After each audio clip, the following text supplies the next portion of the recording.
গাছে চাইডো সিম বড় হইছে সেই সিম গুনা দিয়ে আজকে আমি পাকারে থেকে মাছ মারছিল হেনা দে আন দিমু। আসসালামু আলাইকুম, আমি মুন্নি, আনে রাখিবা আসুন, আশা করি ব্যাগকে ভালাই আসুন। আমি আয় পড়ছি জাংলা তলা সিম গাছে নিচে সিম তুলবার নিগে। সিম গুনা তুইলা হেরা গাছে থেকে চাইডো কাঁচা মজো তুইলা নইতাছি।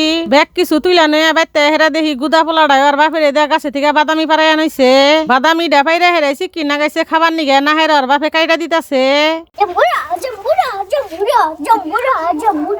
বাপ পুতে মিলা বাদামি গাইডা খাইতে থাকগে আমার মতো আমি আন দিবার নিগে আয় পড়লাম। আইসাল পারে হেরা আমি প্রথমে সিম গোনা কাইটা নইতাছি। যে কয়টা সিম আমরা মানুষ হইলাম মেলাডি, এই কয়টা সিম দেবে হেরো বোনা না হেরে এই সিমের নাগে আলু আর মূলা মিশাইয়া দিলাম। পুড়া বাসা শেষ না হেরা আমি কলের পারে আয় পড়লাম মাছ আর তরকারি গোনা দুবার নিগে। ব্যাগ কিছু দুয়া হেরা আইসাল পারে আয় দেখি ভাত গোনা হইয়া গেছে গা। আসলে আমি ভাত গোনা সরাই দিয়া হেরা ব্যাগ কাম কাজ গোনা হাইরা নইলাম। আমি আন্দা বাড়ি করতাছি, মুর্দা মানুষ আসে উড়ান বাড়ি ঘর গোনা হুইরে হেলাইতাছে।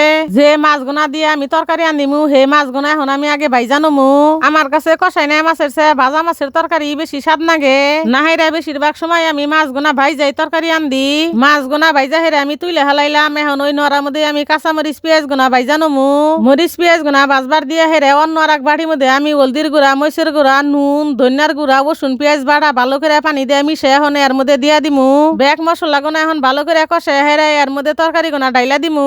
তরকারি গোনা ব্যাগ ময় মশলা নাগে নাইরা সেরে ভালো করে মিশে ডাইকা দিমু এক দাবার হেদ দবার নিগে। এক দাবার পরে ডাকনা খুলে দেখি তরকারি গোনা হেদ হয়ে গেছে। এখন পরিমাণ মতো ঝোল দিয়ে মাছ গোনা দিয়া দিমু। আর এক তরকারি আন্দার চায় কিন্তু নানান তরকারি একসাথে মিশে আন দিলি বেশি স্বাদ লাগে। আজকার এই তরকারির হাতে আমি বাগুনও দিবার চাইছিলাম কিন্তু বাগুন ঘরে আসিল না দেখে আর দেহারি নাই। আমার তরকারি আন্দা হয়ে গেছে, তাই এখন এর মধ্যে জিরার গুঁড়া দিয়া নামাই হেলাইলাম। গরম ভাতের হাতে গরম তরকারি খাইতে স্বাদ লাগে না, কিন্তু এই তরকারি গোনা যখন জুড়ে ঠান্ডা হবো তখন খাইতে মেলা স্বাদ লাগবো। খালি এক তরকারি দিয়ে ভাত খামু না হেরা ভাতের মধ্যে চাইডু আলু হেদ্দ দিছিলাম, এই আলু গুনা এখন ভর্তা করে নমু। আর যারে মধ্যে গরম ভাতের নাগে বতা সানা বালাই নাগে পাইলাই থেকে ভাত গোনা বাইরে ভাতে থেকে আলু গুনা তুইলে হেলাইতাছি।